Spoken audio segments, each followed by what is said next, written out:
Salut à tous, je suis Élise Benazet, psychomotricienne, formatrice et professeure de danse. Dans mon podcast Trouve ton Move, je vous invite à explorer les univers de thérapeutes hors du commun, qui, comme moi, ont choisi de sortir des sentiers battus. Ensemble, découvrons des méthodes innovantes pour prendre soin de notre corps et de notre esprit. Et si vous souhaitez aller plus loin, n'hésitez pas à me rejoindre sur danser-psychomote.fr pour découvrir mes formations et approfondir vos compétences. Bonne écoute! Je vous présente Laure Gessler, qui a été mon alliée santé pendant mon surmenage. Médecin généraliste passionnée, elle m'a guidée à travers les méandres de la santé avec une approche simple et accessible. Grâce à son expertise en hypnose et en EMDR, elle m'a aidée à dépasser des blocages et à retrouver une énergie débordante. En plus de ses consultations, Laure est journaliste. Elle partage ses connaissances sur les réseaux sociaux et lors de conférences et nous donne les clés pour prendre soin de nous au quotidien. Bonjour Laure. Bonjour. Alors aujourd'hui, je t'ai invitée parce que j'ai été à ton contact pendant mon surmenage. Je cherchais un médecin, un thérapeute pour m'aider, pour reprendre confiance en moi. Et puis on m'a conseillé de venir te voir et j'ai été accueillie d'une façon hyper chaleureuse. Et petit à petit, j'ai appris que tu avais un parcours assez riche, assez passionnant. Et c'est pour ça aujourd'hui que je t'ai invitée à Trouve ton Move. Merci pour l'invitation. Je suis contente d'être là. Avec plaisir. Donc, moi, ouais, effectivement, quand je suis venue te voir, j'étais dans un état lamentable, on va dire. J'étais en plein surmenage, je savais pas comment m'en sortir. Et ce qui m'a intéressée, c'est que tu proposais des thérapies assez novatrices et puis actuelles, l'EMDR et l'hypnose. Et donc, une de mes premières questions, moi, en tant que patiente, on va dire, c'est pourquoi, en tant que médecin, tu as choisi aussi d'aller vers ce côté thérapeutique, gérer les émotions, et puis aussi le corps, parce que j'avais plein de tensions et tu m'as aidé beaucoup à les réduire. Comment tu as été attirée par ça ? Ouais, c'est une très bonne question, merci beaucoup. Alors, en fait, je vais parler personnellement, mais c'est vrai que pour ma part, j'ai trouvé que pendant les études de médecine générale, on manquait de formation en psy, tout simplement. Tu vois, les techniques de communication, voilà, est-ce qu'on parle beaucoup de la gestion, soi-disant, des émotions ou de l'accueil plutôt, moi je préfère ce terme, des émotions, mais finalement, nous, les médecins, on est très peu formés à ça, que ce soit celle des patientes ou patients, mais aussi des nôtres en fait. Comment on gère, est-ce qu'on voilà, des fois on est confronté, on a aussi de la tristesse pour les patients, on a de la colère, etc. Et alors tu vas me dire, va voir un psy pour toi, c'est peut-être une bonne chose et moi je l'ai fait, j'ai aucun souci avec ça. Mais se former à des techniques psy, pour moi c'est presque vital, je trouve, pour les patients, enfin les médecins et les patients. C'est rigolo, tu vois, le lapsus. mais je trouve que ça va de pair. Et donc pour ma part, j'ai fait d'abord, avant de me lancer dans cette maison de santé, de la PMI, protection maternelle infantile, et j'ai rencontré des psys et des personnes qui bossent dans tout ce qui est social, et pour moi c'était un peu révélateur. J'avais envie de continuer dans cette voie-là. D'accord. Ça a été vraiment comme je disais, la révélation. Je me suis dit, il faut que je m'installe avec des psys, avec des personnes qui sont dans l'humain, qui touchent à ça. Donc ça, c'était la première étape. Et la seconde, ça a été effectivement de me former. Et j'ai fait choix d'aller vers des thérapies que je dirais plutôt courte. Alors tout est relatif, mais je vois ça comme, ce que je dis souvent à mes patients, c'est que j'ai pas envie de les voir des années et des années. Oui. Pour moi, une thérapie, ça a un début et une fin. Je fonctionne beaucoup d'ailleurs avec des échelles et des objectifs de thérapie parce que l'idée, c'est qu'on donne une boîte à outils aux patients pour que derrière, chez lui, il mette en place pas mal de choses et qu'il me voit, des fois c'est une séance, ça peut arriver, surtout avec les enfants. Et en EMDR, des fois c'est une seule séance, mais des fois c'est 5, 6, et puis rarement plus, ouais. Okay.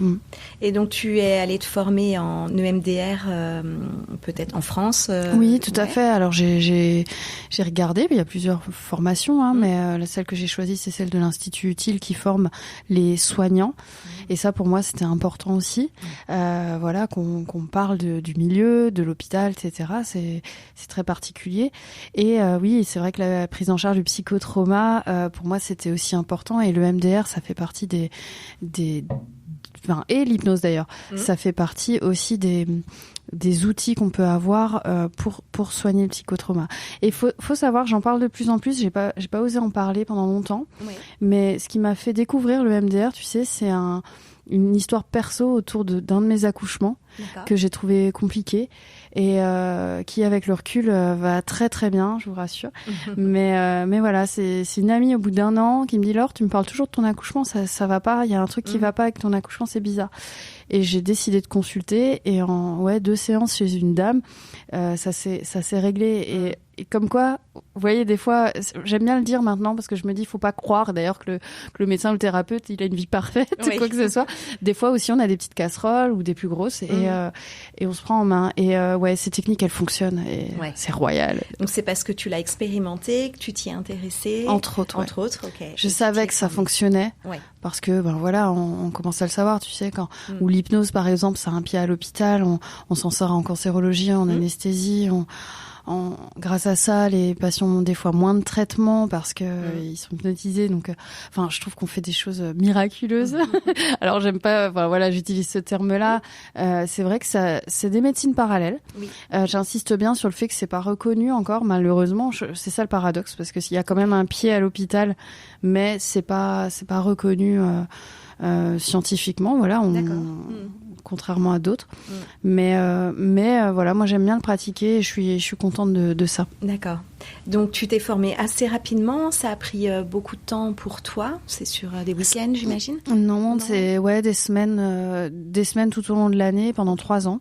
Ah oui, quand même. Et avec un petit mémoire compte rendu à la fin. Donc c'est sérieux et ce qui est super intéressant, je trouve, quand on fait des formations en tant que médecin. Alors après, il faut savoir, quand on est médecin, on est obligé de se former. On a des temps de formation dédiés. C'est au choix. C'est très variable, tu vois. Un médecin peut choisir, je sais pas, de la gynécologie, de la dermato, de la psy. Moi, je suis allée vers ça et sur mon temps perso, mon argent perso, mais c'était vraiment aussi des belles rencontres humaines parce que quand tu te formes à ce genre de thérapie, tu te retrouves aussi avec des gens qui sont intéressés par ça, qui vont te raconter leurs anecdotes. On a fait surtout beaucoup de mise en situation. C'était incroyable avec le prof qu'on avait. C'est le professeur Philippe Haïm, qui est psychiatre, qui nous mettait en situation. Donc on a beaucoup pleuré, beaucoup ri. C'est des formations assez incongrues en fait, parce que souvent ça, tu sais, ça réveille aussi des choses. Et forcément, on n'est pas des robots, quoi. Donc on se forme sur nous et puis on part d'exemples personnels, puisqu'en fait, comme on se forme entre nous aussi, on se livre, on est des cobayes les uns des autres, et puis on se livre, et du coup, moi j'ai créé des belles amitiés aussi dans ma formation. Donc c'est chouette, tu vois. Et donc moi, par exemple, quand je suis venue te consulter, je m'en rendais pas compte, mais c'est en discutant avec toi, que j'avais un syndrome de l'imposteur important, des pensées limitantes, j'avais vraiment pas confiance en moi sur certains domaines. Quand tu as un patient qui arrive comme ça et qui te dit « j'ai pas confiance en moi, aidez-moi », par où on commence? Quel est un peu, tu parlais de tests, d'outils, de boîtes à outils comme ça? Ouais. Il y a une méthodologie, j'imagine, avec le MDR ou l'hypnose? Ouais, et la thérapie orientée solution, si ça c'est alors on en a pas parlé tout au début, mais c'est vrai que ça fait partie des petites techniques que j'ai dans ma boîte à outils. Et alors il y a plein de petits outils. Et en gros, alors c'est très réducteur comme ça d'en parler brièvement, mais on va rechercher aussi des exceptions, parce qu'on a tous des exceptions. Tu vois, quand on se sent en échec total, on se sent nul, on se sent moche, on va aller chercher des exceptions. Il y a forcément un moment où on a été en réussite, ou si ça n'a pas été vu par nous, ça a été vu par des proches, par des gens qu'on aime, qui a vu ça, qui vous l'a fait remarquer, pour qui c'est important. Et en fait, on va rechercher aussi beaucoup dans nos valeurs, parce qu'en fait, ce qui va faire qu'on n'est pas bien, qu'on va trouver les choses tristes ou injustes, c'est qu'en fait, c'est quoi nos valeurs, en fait? C'est quoi nos valeurs Alors, je dis pas qu'on se ressemble tous, mais un peu. Mais souvent, ce qui revient, ça va être des valeurs d'injustice. On est sensible, à l'injustice, ou on est choqué par l'injustice. Les valeurs de famille ou ce genre de choses. Et des fois, pourquoi on est atteint? Parce que la famille c'est important, parce que la justice c'est important. Et qu'est-ce qu'on peut mettre en place? Et quand on n'a pas confiance en soi, des fois c'est quand on n'arrive pas finalement aussi à exprimer ces valeurs-là. Ouais. Donc c'est quoi la première étape? Tu vois, en hypnose on parle beaucoup de première étape. Oui. C'est quoi la première marche pour à mettre en place pour montrer à quelqu'un ou pour se réaffirmer un peu davantage. Et en fait on définit des objectifs donc qui sont concrets, réalistes, réalisables. Ça pareil, c'est important. La plupart des gens ils voient beaucoup trop loin, ils se disent voilà, il faut que je sois comme ci comme ça. Et en fait non, la première étape ça va être peut-être de prendre du temps pour soi, ou alors s'organiser un petit temps avec une amie qu'on n'a pas vue de longue date mais qui nous ressource énormément. Enfin, en fait, des trucs hyper concrets, accessibles et qu'on peut mettre en place en fait. Ouais. Et moi, je me rappelle bien de ces exemples que tu me donnais, et ça rendait du coup le rendez-vous avec toi très chaleureux. Parce qu'un médecin qui va recentrer sur des choses aussi qui paraissent simples comme ça, mais à chaque fois aussi tu me valorisais. Ok, super, t'as fait ça, on continue. Comme tu dis, étape par étape. Moi, ça m'a complètement rassurée. Puis j'avais pas encore eu de relation comme ça avec un médecin. Tu vois, alors je sais pas si ça. Est-ce que ça se développe aussi dans les études de médecine d'avoir un autre type de relation avec ses patients? Ouais, alors honnêtement, je crois pas qu'il y ait de cours dédiés à ça. Mais je pense que la nouvelle génération change un peu. Tu vois, là, on est dans mon cabinet. J'ai un bureau qui est tout étroit. J'essaye beaucoup de m'installer des fois à côté du patient. J'ai mis 2 fauteuils de manière à ce qu'on soit ensemble et qu'il n'y ait pas ce côté gros bureau face à face, gros médecin en blouse. Bon, j'exerce pas en blouse, mais tu vois, tout ça, c'est des choses qui se font de plus en plus. Quand je discute avec des jeunes collègues qui s'installent, qui ont la trentaine, tu vois, c'est des petits détails, mais on met de moins en moins des meubles un peu comme avant, qui faisaient un peu labo, blanc, cuisine. Aujourd'hui, on met un peu des meubles en bois. Moi, c'est ce que j'ai amené du bois, des plantes. Et en fait, on se sent déjà dans une atmosphère qui est importante. Et tu sais, on en parle aussi de plus en plus dans tout ce qui est consentement, en fait. Le fait que le patient, il arrive et qu'il n'y ait pas tu sais, genre limite le blanc, les outils d'examen, de frottis ou de je sais pas quoi, tu vois, qui soit de genre ouvert tout en place. Genre, vous avez plus le choix et vous installez, paf, ça dure 2 minutes. Et c'est vrai que tu me demandais pourquoi j'allais vers le côté psy, mais je pense aussi que de prendre le temps, c'est un truc que j'ai décidé de mettre en place de plus en plus dans mon cabinet médical, quoi. Et ça, qu'est-ce que ça fait du bien quand on vient consulter.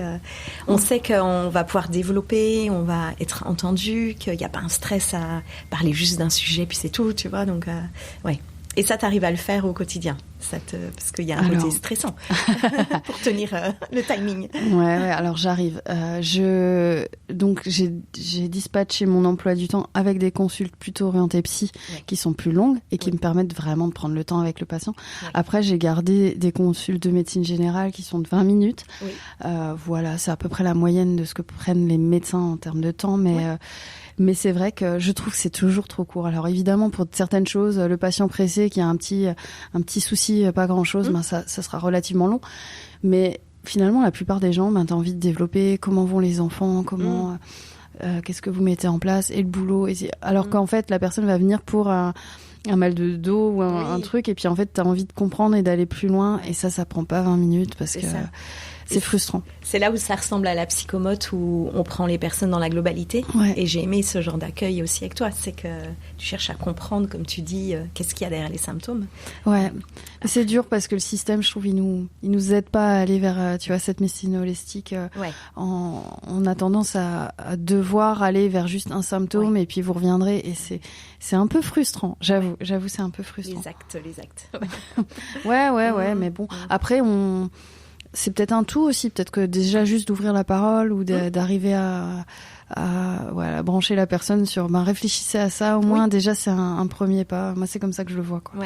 Et il faut le dire aussi, c'est que pour moi le médecin de famille c'est celui qui fait de la prévention, on est quasiment le seul. Maintenant l'assurance maladie ça va, elle développe des outils de prévention où on peut consulter après avoir fait des questionnaires en ligne, et ça je suis hyper favorable à ça. Mais toutefois je trouve que on doit être là quand même pour dire au fait vous venez pour un mal de dos, mais vous avez pensé vous avez 45 5 ans, il y a un vaccin à faire cette année. Enfin, tu vois, c'est des petits détails, mais il faut penser à tous ces trucs-là. Et, En fait, on a plein de choses à raconter à notre médecin quand on y va. Donc, c'est ça. C'est bien d'avoir ce temps, oui. Pour revenir à la méthode de l'EMDR, est-ce que tu arriverais à nous la résumer un petit peu? Parce que peut-être que tout le monde ne connaît pas. Qu'est-ce que ça veut dire? Ouais. Alors, c'est une technique liée au mouvement oculaire. Et donc, on se place le patient en face du médecin. Le médecin, avec son doigt ou un petit objet, fait des mouvements avec sa main au niveau des yeux du patient. Il va balayer en fait de gauche à droite, de haut en bas, un peu faire comme des triangles, des ronds. C'est un peu particulier, mais c'est assez technique. Ça peut paraître un peu fou comme ça quand on y détaille la chose. Mais en parallèle et en amont, on a défini des mots qui sont en lien avec le traumatisme. Alors, je vais vous donner un exemple. Par exemple, la patiente vient parce qu'elle a eu un accident de voiture. Et ben, les mots qui peuvent, par exemple, c'est très personnel, mais lui venir, ça va être bruit, choc. Souvent, c'est mort, peur. Tu vois, des mots qui sont très violents, mais qui viennent et qui vont la toucher plus profond d'elle. Et en faisant ces mouvements-là, le médecin va dire ces mots, répéter ces mots, répéter. Et le patient ou la patiente va avoir des émotions qui montent. Et à chaque fois, on fait un petit temps, on va dire toutes les 3 minutes, on fait un petit temps. Qu'est-ce que vous voyez? Qu'est-ce que vous ressentez? Et des images arrivent. Et ça fait monter les émotions. Et ce qu'on explique bien aux patients en amont, c'est qu'en fait, les émotions, c'est comme des vagues. Quand ça atteint son point culminant, c'est ce qu'on recherche d'ailleurs en EMDR, ça redescend. Ouais. Donc ça, c'est le bonheur parce qu'à un moment où la patiente va dire c'est bon, c'est passé, c'est derrière soi. Et ça, c'est bon signe. C'est bon signe. C'est qu'il y a un truc qui s'est passé. Et ce truc qui s'est passé, en fait, c'est que clairement, nous, ce qu'on cherche en EMDR, c'est que c'est pas d'effacer un souvenir traumatique, c'est que ces émotions qui sont liées et qui sont souvent exacerbées, elles soient beaucoup moins fortes. C'est-à-dire que le patient ou la patiente sait ce qui lui est arrivé, ce qui a été, on va dire, horrible, insoutenable et très mal vécu. Mais par contre, désormais, il y a ce souvenir reste là, mais il n'y a plus la montée de larmes à chaque fois qu'on en parle, de la colère ou de l'énorme tristesse. Et ça c'est incroyable. Ouais. Alors après, on dit qu'on chasse, du cerveau. Enfin, c'est le système limbique, etc. Enfin, c'est un peu technique, mais c'est quelque chose qui fonctionne bien et surtout si on le prend en charge assez vite après l'épisode. D'accord. Donc ça, oui, c'est pour l'EMDR. Tu nous as donné un super exemple. Tu dis que des fois, en une séance, ça peut résoudre le problème. Des fois, il en faut plus. Parce que moi, je me rappelle que ça me mettait une forme de pression de se dire, faut que l'émotion arrive. Tu vois, et des fois, elle n'arrivait pas. Mais je me souviens bien, comme tu dis, toutes les 3 minutes, tu redonnais une image où t'en es. Et ça me permettait de te dire ce qui m'arrivait. Et là, l'émotion pouvait venir à la conscience, on va dire. Mais il y a des moments où on se sent un peu, mince, ça vient pas, qu'est-ce que je fais? Oui, il y a des personnes qui sont un peu dans l'anticipation. C'est aussi quand on a le souci de bien faire aussi. Exactement. Après, tu vois, là, je te donnais l'exemple avec des mots. Des fois, ça peut être une image aussi. Ouais. C'est un peu particulier. Voilà, mais en général, alors c'est pour ça que c'est vrai que c'est comme ça que je l'explique, parce que j'aime bien aussi rassurer les gens en disant que c'est normal qu'il y ait beaucoup d'émotions. J'explique aussi beaucoup qu'après la séance, c'est normal qu'il y ait une quinzaine de jours où on est retourné. Ouais. On a des larmes, on peut être vraiment bad. Un peu comme, vous savez, comme quand on introduit un traitement antidépresseur, c'est connu. Il y a des levées d'inhibition et on lâche un peu les émotions. Et moi, j'aime bien prévenir les patients parce que souvent, par définition, c'est des patients qui viennent, ils vont pas bien. Donc si en plus on leur dit pas que quand ils vont rentrer chez eux, ils vont être mal, ou quand ils vont prendre un traitement antidépresseur, ils vont avoir des montées de larmes et ce côté on lâche les vannes, il peut y avoir vraiment des risques, moi je trouve vraiment, de passage à l'acte ou de...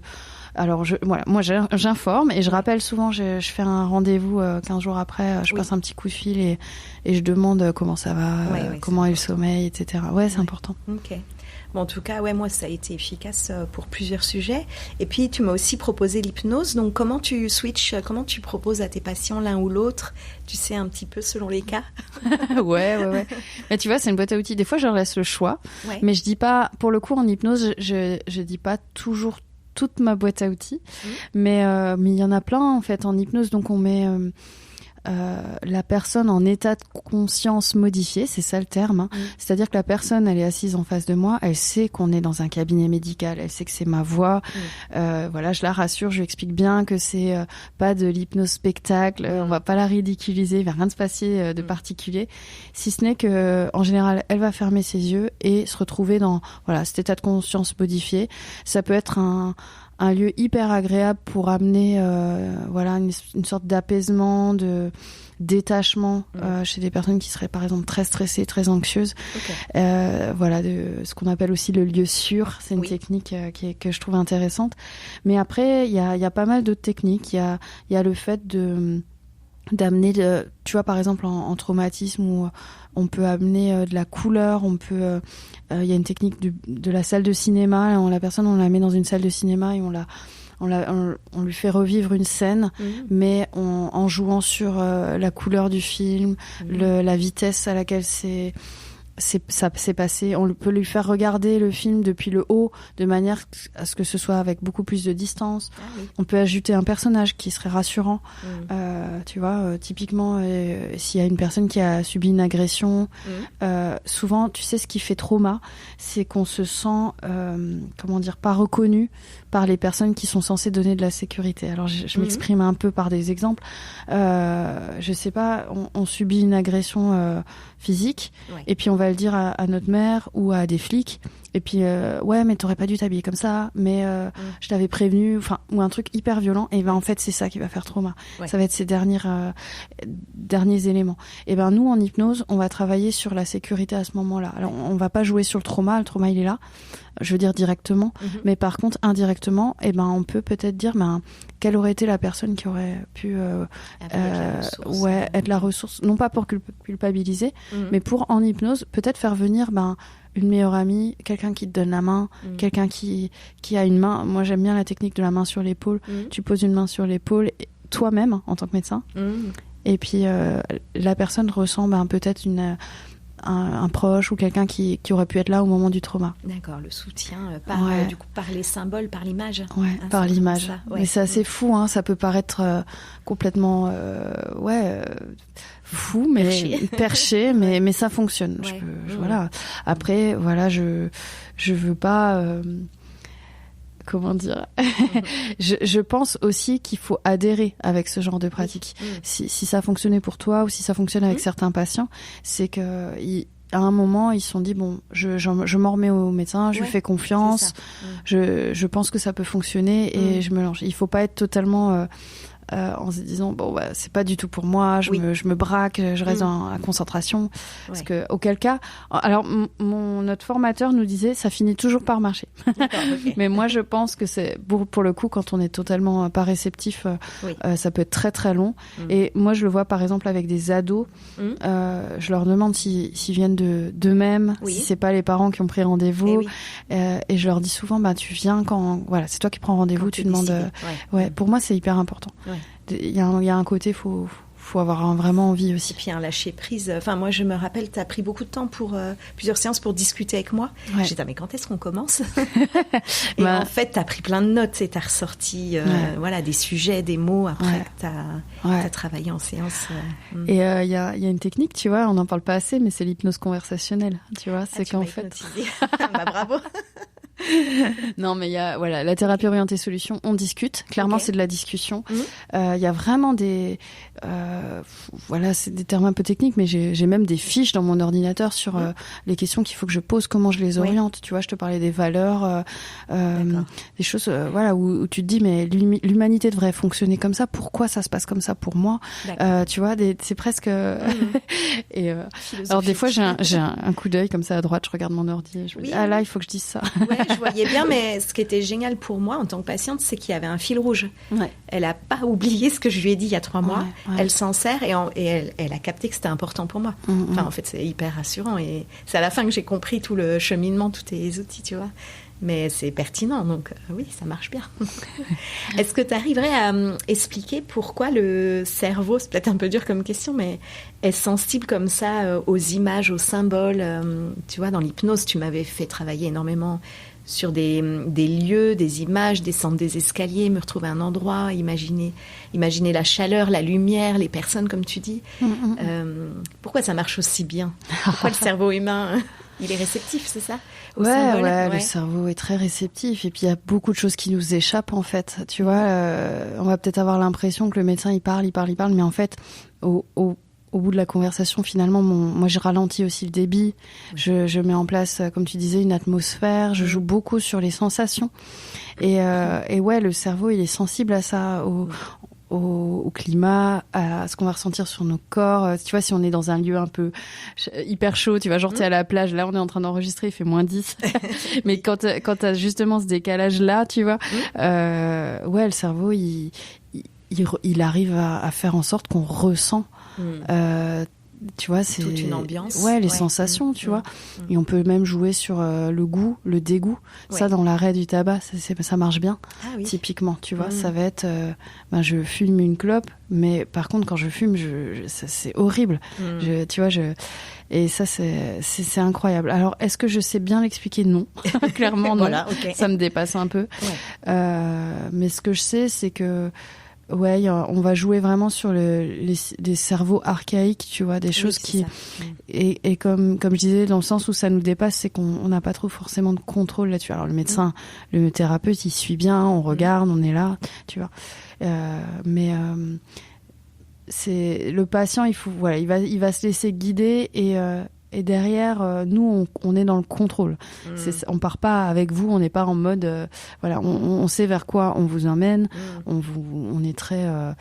on va d'un point A à un point B et on attend. En fait, ce que moi je dis souvent, c'est que on n'a pas les réponses, mais on sait on sait quel chemin emprunter pour faire en sorte que vous trouviez vos réponses. Tu vois? Donc c'est un peu ça. On va se retrouver. Mais là, moi, la question que je pose, c'est qu'est-ce qui vous manque là? De quoi vous avez besoin à ce moment-là? Et ça, c'était top parce que des fois, on bloque en tant que patient. Toi, tu as une image qui arrive, tu n'arrives pas à t'en débarrasser. Et le fait que quelqu'un d'autre intervienne, qu'est-ce qui manque? Parce que toi, tu n'as pas la réponse, effectivement, mais de me demander à moi de me remettre au centre, moi, ça m'avait trop aidé à chaque fois. Parce que si le thérapeute, il guide trop, il m'emmène pas là où ça va me guérir, en gros. Ouais, et puis on n'a pas... chaque histoire est personnelle, tu vois. On n'a pas deviné. Et puis on n'a surtout pas à orienter. On peut avoir une petite image, tu vois, mais on n'a pas à orienter. Donc l'idée, c'est que le patient, il creuse. Donc souvent, on le fait bosser et il ressort de là, il est explosé. Ah oui, épuisé, oui, c'est vrai. Je confirme. Là, faut rentrer chez soi, là. Oui. Et je me posais, une autre question. À part l'hypnose, le MDR, est-ce que tu as d'autres méthodes où tu t'es formée pour tes suivis comme ça thérapeutiques? Ouais, alors il y a la thérapie orientée solution et la thérapie orientée problème. Et c'est encore une fois, c'est des techniques. Ça marche beaucoup aussi en termes d'éducation avec les parents et les jeunes enfants. Et j'aime bien parce que quand il y a des conflits à la maison, des fois on fait venir deux personnes, conflits conjugaux ou ados-adultes. Et j'aime bien ce type de thérapie. Alors encore une fois, ça rejoint la thérapie conversationnelle. On discute avec le patient et on va poser des questions. Et c'est de l'ordre de qu'est-ce qu'on peut mettre en place. Et là, dans la thérapie orientée problème, alors c'est un peu technique, mais on va prescrire le problème. C'est ça qui est un peu bizarre.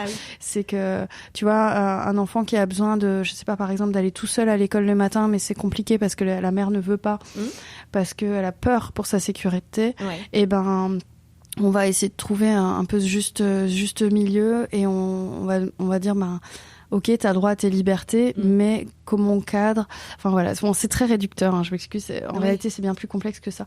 Mais en fait, il faut aller vers ce qui fait du bien à tout le monde, trouver les besoins de tout le monde. Et, il y a une grosse analyse derrière, c'est pas si réducteur. Ouais, bien sûr, on va beaucoup plus loin. On va essayer de comprendre un petit peu les angoisses et puis les besoins de chacun. C'est ça qui est dur. C'est pour ça dans tout ce qui est la thérapie familiale aussi, ça t'intéresse. C'est chouette, c'est intéressant. On peut faire de belles choses. Ouais. Donc toi, tu es un médecin qui s'intéresse, donc comme tu disais, beaucoup aux émotions, mais aussi au corps. Parce qu'à chaque fois, dans les thérapies, tu recentres où elle se situe l'émotion et tu as beaucoup de symboles, de mots pour en parler, parce que c'est toujours hyper dur de parler de ces émotions.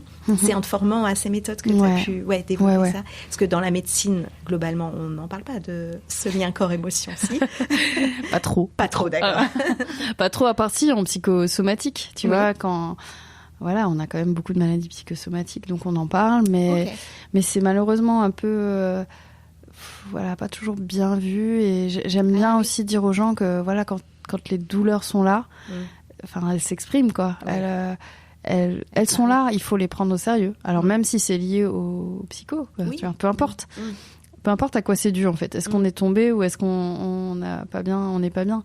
En avoir plein de dos, tu vois, ces expressions-là, elles sont là pas par hasard. Ou tu vois, les gens qui font des angines aussi à répétition. Voilà, faut s'interroger aussi un peu sur le lien avec le psychologique. D'accord, donc toi, tu as vraiment cette approche moi, j'aime bien, en toi. Ok. Donc ça, c'est un aspect de ton métier. Et puis, je t'ai invité à Trouve ton Mouf parce que tu n'es pas que médecin et thérapeute. Tu as aussi une autre corde à ton arc. Et est-ce que tu peux nous dire laquelle et comment ça t'est venu petit à petit? Moi, j'ai fait un diplôme universitaire de journalisme. Et aujourd'hui, j'ai créé donc une chaîne qui s'appelle Le Cœur Net. Et donc... ça, c'est pas directement lié à mon cabinet médical, mais sur les réseaux sociaux, je développe la prévention en santé et j'aborde alors aussi bien les problèmes psy, mais aussi les pathologies du corps sur les réseaux sociaux.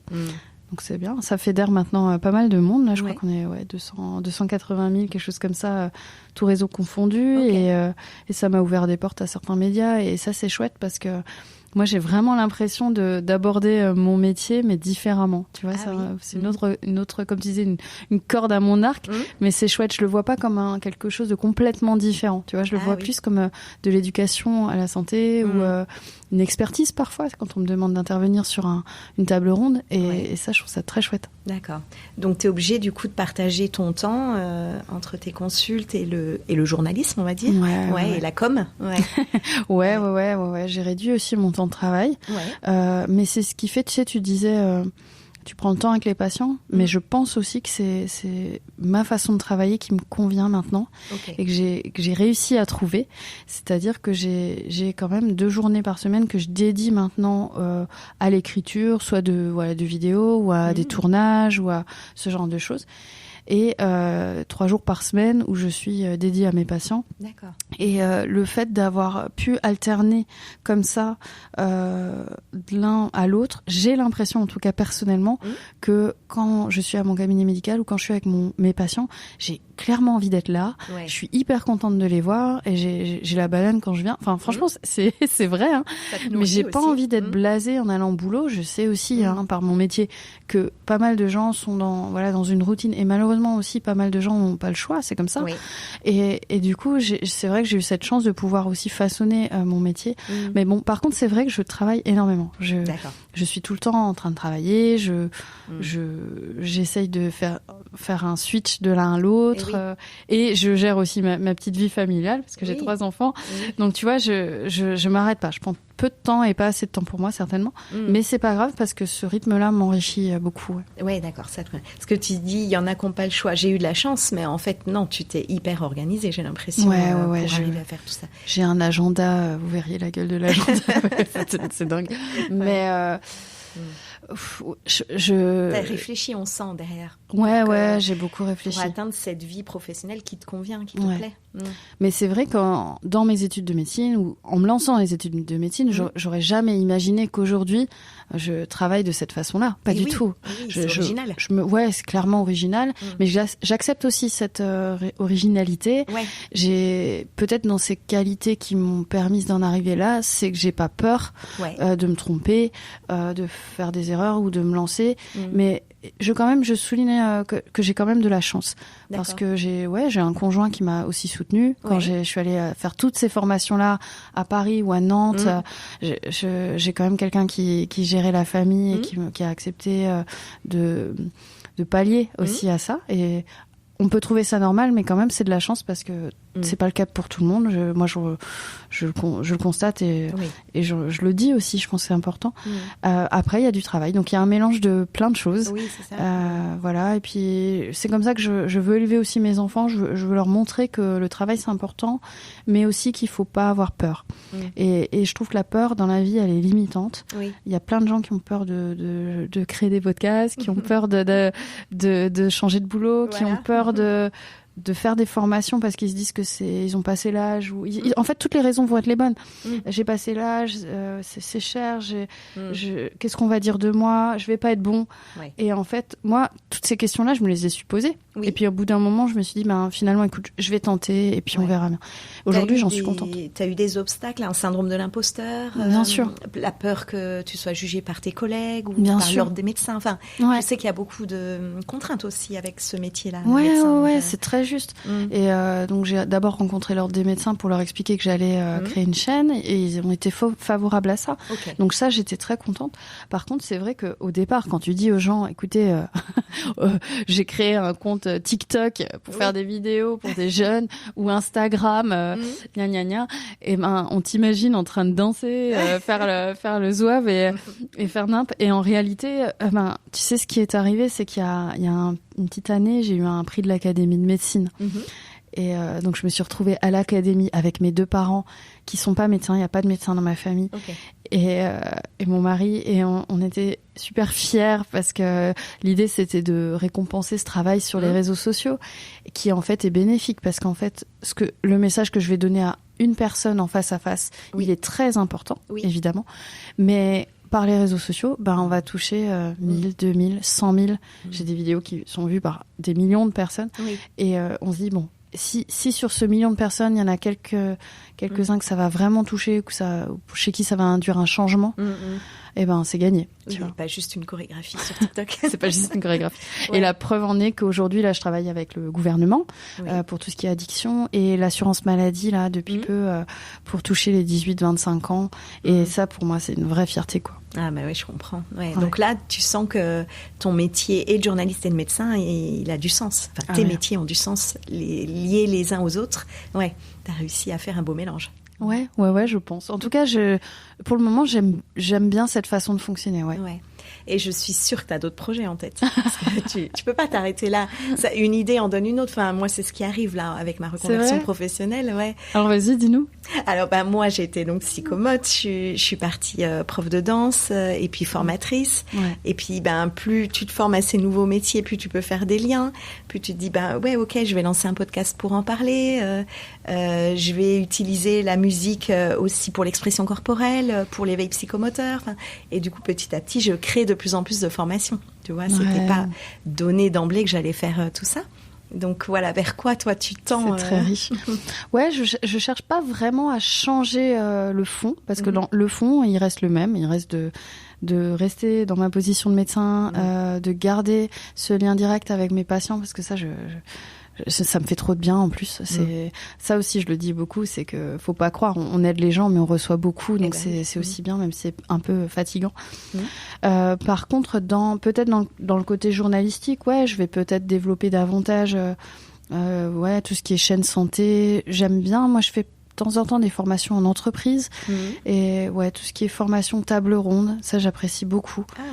Il y a des choses que je fais qui sont nouvelles, mais j'ai fait cette semaine la semaine passée un ciné-débat avec le réalisateur Thomas Lilti qui a fait les films Hippocrate, Première année, qui fait la série Hippocrate d'ailleurs sur le canal. Et c'est génial parce qu'en fait avec une autre personne qui est une interne en médecine du travail, on a pu parler aussi du système de santé, aborder la communication, les difficultés à l'hôpital. Oui, c'est presque un peu politique. Du coup. Un peu, mais moi j'ai pas vocation, j'ai pas vocation à faire de la politique. Par contre, j'aime bien ouvrir la parole là-dessus. Oui, d'accord. Et tu vois, il y a eu le MeToo hôpital, j'en parle aussi. Je pense que c'est hyper important d'ouvrir, et si ça peut le faire via mes réseaux, c'est bien. Donc du coup, toi, t'ouvres sur plein de sujets, parce que on pourrait te dire spécialise-toi, parle que d'un sujet. Enfin, il y a un peu des injonctions comme ça dans la société. Faut pas s'éparpiller. Comment t'as fait avec cette idée Ouais, c'est vrai qu'on fonctionne. C'est des fois plus simple quand on est spécialiste d'un organe. Moi, je suis spécialiste en médecine générale, donc je touche un peu à tout sans être ultra calée dans certaines disciplines. Et ce qui est normal, il faut connaître ses limites aussi. Tu l'admets, voilà. Ouais, bien sûr. Tu vois, en cardio, pédiatrie ou en cancérologie, forcément, il faut avoir affaire à des spécialistes. Après, moi, je vais vers ce que j'aime, parce que j'estime aussi qu'en allant vers ce qui te touche, ce que t'aimes, toi, personnellement, eh ben, tu vas être un peu meilleur, mais soit meilleur pour en parler, parce que tu sais, pour vulgariser, finalement, il faut aussi bien connaître le sujet. Donc, moi, là, en ce moment, ce que j'aime, c'est la famille, en général, au sens large, que la famille aille bien, particulièrement la famille avec des ados ou des pré-ados, et c'est vrai que ça revient dans mon discours, et j'ai beaucoup de sensibilité autour de ça. Et tu parlais de projet, j'ai un projet qui devrait sortir au mois de février-mars, qui serait une box autour des écrans. Moi, j'ai bossé avec le gouvernement Internet sans crainte pour trouver des formats pour aider les familles, encore une fois, autour des écrans, sans dramatiser, sans culpabiliser, mais par contre trouver un cadre pour que ça se passe bien, avec des limites qui soient adaptées à l'âge des enfants, à ce que souhaite chaque parent, parce qu'on est tous différents. Voilà, typiquement les jeux vidéo, quand on les fait en famille, ça peut être aussi un moment pour souder. Et voilà, bref, en tout cas, il y aura quelque chose qui va sortir de cet ordre-là. Et donc, tu dis bien le sujet du moment. Tu te laisses un peu porter aussi par ce qui t'anime à chaque moment. Et je trouve ça, c'est hyper inspirant. Ça déculpabilise à fond. En ce moment, je suis à fond là-dedans et j'y vais, quoi. Et tu crées des partenariats avec entreprises, autres, gouvernements. Ok, donc, trop bien. En fait, tu suis vraiment ce qui t'anime. Ouais, ce qui m'anime et ce qui éthiquement, déontologiquement me parle. Enfin, tu vois, il faut rester parce que j'ai une posture de médecin. T'as des propositions cheloues. Ouais, c'est clairement. Clairement, on se rend pas compte, non, on se rend pas compte parce que mais tu sais aussi l'intérêt d'être sur les réseaux, c'est de débunker des fake meds comme on dit. Et il y a beaucoup de choses qui circulent qui sont pas recommandées ou qui sont pas sourcées. Et pour moi, c'est important de Tu t'attaques un peu à ça aussi. Ouais.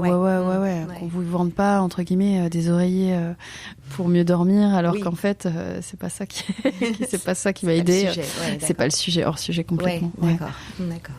Ok, écoute, merci beaucoup pour ton témoignage. De rien, merci à toi. Je pense que c'est super riche d'avoir aussi des médecins qui témoignent comme ça ouvertement de leur parcours et comment ils sont sensibles au psychotrauma, aux émotions, au corps. Et nous, les psychomotes, on a beaucoup besoin des médecins pour être en partenariat avec eux. Donc c'est trop bien si la médecine s'ouvre aussi encore plus, quoi. Ouais, carrément. D'ailleurs, nous, dans la maison de santé dans laquelle je travaille, on est avec des psychomotes et il y a eu même des groupes entre psy et psychomotes pour, tu vois, sur l'image de soi, la dysmorphophobie. Franchement, il y a moyen de bosser en étant alliés. Oui, c'est ça. Et c'est ça qui est chouette. Bravo. Ouais, bravo aussi à toi. Merci beaucoup. Merci, à bientôt. À bientôt. C'était Trouve ton Move, un podcast pensé et réalisé par Élise Benazet.